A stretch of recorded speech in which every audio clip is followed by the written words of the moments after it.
What's up, guys? Today I've got a new review on a headset that I just had to try out. As many headsets as I can try for the new next gen consoles, I'm going to just so I can kind of help you guys out.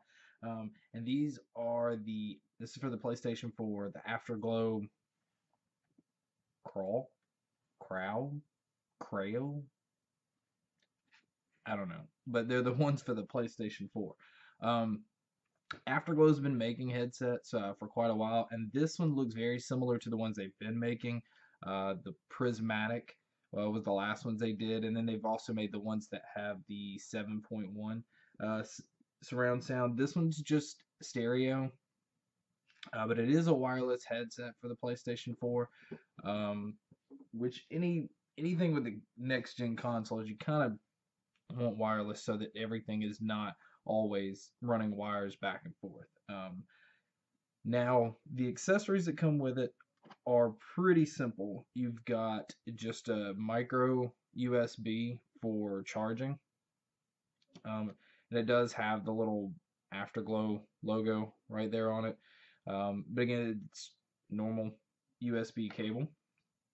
You do have an auxiliary jack because these do work with the PlayStation Vita and any mobile device that has just a regular headphone jack.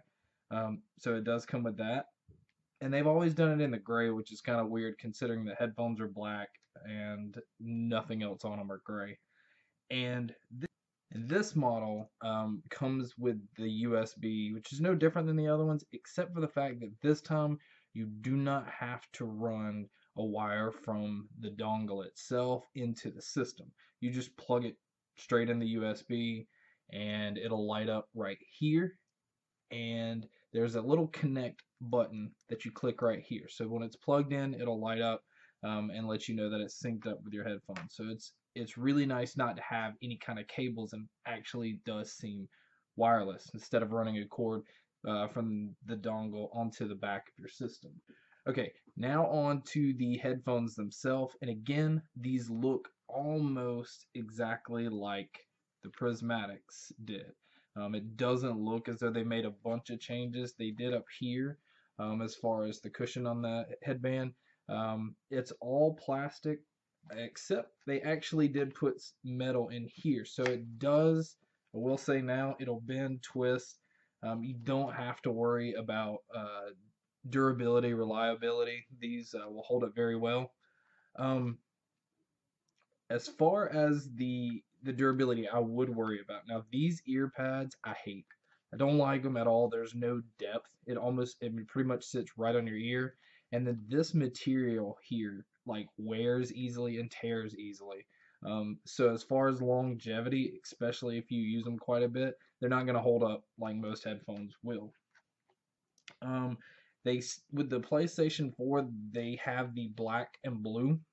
The plastic here is prone to fingerprints. The rest of it's not. The rest of it's a matte black, so the rest of it holds up pretty well.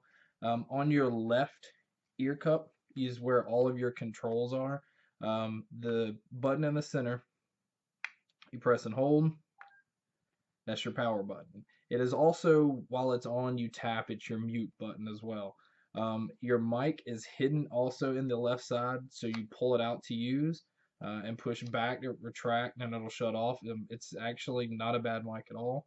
Um, and on the side, there's a mode button. There are two modes in this headset, and it's the raw sound, which is basically flat. It's made to sound kind of like the game's intended to sound. And then there's a bass boost mode, which for explosions or if you're watching movies or anything is really good.